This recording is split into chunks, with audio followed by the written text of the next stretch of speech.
Hello, everybody. How are you doing on this Wednesday? I'm doing quite well. Happy birthday to me. I was thinking about having a little birthday party live stream later with some of my friends, just have a little tea party and all that. I don't know if I'm gonna do that or not. Every time I try to have a party for myself, I don't really feel like it. But this morning I was checking my email, and the weirdest thing, like I really don't go on Reddit. Sometimes I do. Like the most I ever went on Reddit was when I was trying to get a PlayStation 5 for my little cousin. But for some reason, it's probably the algorithm or something. I will get Reddit emails into my email box for stuff that I did not sign up for. And sometimes I'll even unsubscribe to a certain Reddit forum or whatever, and it'll still keep sending me, it'll still find me somehow in my email and send it to me. I don't know why it does that. It's very weird. But that did happen yesterday. And look what I saw. It has to do with MrBeast getting arrested. And y'all, I thought it was fake. I thought it was fake. Let me show you. Okay, so this is on our YouTube Reddit. As you can see, it's from a day ago, and it says MrBeast mugshot from when he got arrested for drag racing in a sports car. But then it has this, like, what appears to be a Facebook post, and then they don't link anything there, right?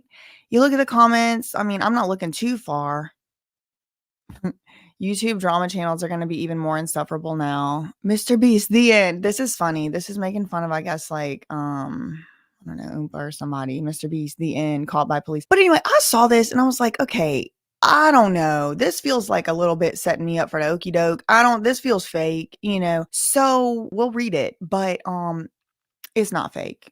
Let me show you what I found. Here's the Facebook page. I'm not signed into my thing here. I just clicked on the link, but it's on the Tar River Times, January 26th, 2018 at 12:15 p.m. And this is what it says. 2 suspects charged with speed competition. 2 drivers were arrested simultaneously early Sunday morning and charged with several traffic offenses related to speed competition after a Tarboro police officer clocked the duo traveling 122 miles per hour on US 64 bypass. It says, according to Tarboro Police Chief Jesse Webb, around 2:30 in the morning, patrolman Matt Boyette was on patrol near the intersection of US 64 bypass and Highway 258 South when he observed 2 vehicles traveling eastbound on US 64 at a very high rate of speed. Look, that's me right there.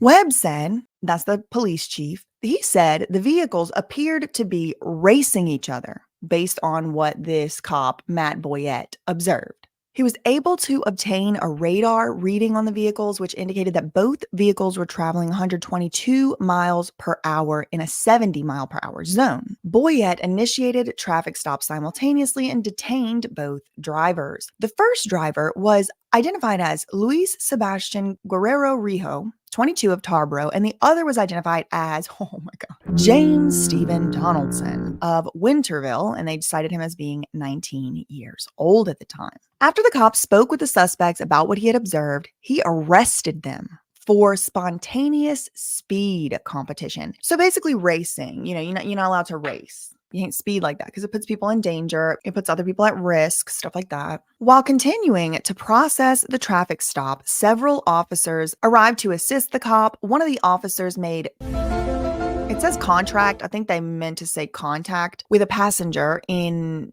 I guess, one of these guys. One of these guys is the driver. One of these guys is the passenger. I don't know which one's which. But the passenger of the car, I think it must be this one, because he looks more like 22 and he looks more like 29. But it does say the passenger in the other guy's car had an open container of alcohol. Webb said initial efforts to identify the passenger were met with resistance, and the passenger was arrested for providing fake information and refusing to provide identification. After detaining the passenger, who was later identified as Victor Uriel Lopez of Tarboro, 29 years old, a search of the passenger in the immediate area yielded a loaded and various rounds of ammo.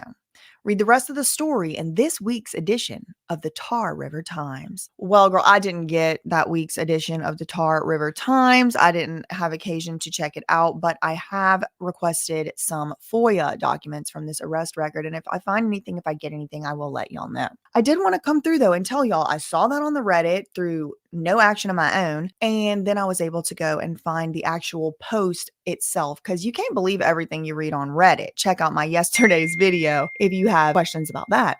but it does look like this did happen. Now, I don't know. I wasn't there. I don't know what the outcome of this was. I don't know if it was even a court date, if it was something maybe he just paid a fine. I don't know if he lost his license. Hopefully these are things that I will be able to find out with the FOIA request. What is this? This is Tar River. What is this? Tarboro. So I'm on the criminal record checks website in Edgecombe County, North Carolina. It says criminal records are a matter of public record and may be checked by name upon the payment of the $25 statutory fee. The fee may be made in cash or money order payable to the, okay. So I'm trying to request Jimmy's criminal record because it's a matter of public record. So right here it says that this happened it must happen in Tarboro because it was a Tarboro police officer and that's where he would probably only have jurisdiction, right? And it happened Tarboro. So where's Tarboro? I looked it up. It's in Edgecombe. So I am going to look up these criminal records here. Both. I want both. Okay. Put my information in here. Okay. I got to sign it. Okay. And then what do? You send it by email or you got to mail it? Okay, well, I gotta mail that in, so anticlimactic, but I'll be doing that. Maybe I'll insert a picture of the envelope with a stamp on it or something after this. But so all that to say, I have a few records checks out. There is something else that I want to talk about today. That's why this video is a little bit short. It does appear that the MrBeast team has made a statement finally. So I do want to address that and keep up to date with all of that going on. That's all I really had for today. In the meantime, facts ain't defamation, and neither are opinions. Love you, Meanie. Okay, bye. Welcome into my world. You're playing my game. Thought that you could come up and they're fitting off of my knee. Talking out the side of your neck like you're insane. Cortisol levels to the roof. Inflame. Kids these days so shameless. Selling out real friends for a paycheck. Mama didn't teach them no home training. Wanna be me so bad, but they failing. Step to the plate though. I'll take a challenger. I ain't scared of no low life scavenger. I should warn you though, if you haven't heard, I ain't no Colleen ukulele ballanger. Shots been fired. Run and tell that. Say it to my face though. Now behind my back. Won't be long till you share it in the group chat. And when I call you up, you're gonna backtrack. And you should've kept my name out your mouth. That's Devo, how it all turned out. When you try to use my name for a clout, keep on going, give me something you can talk about. Back to the dance floor.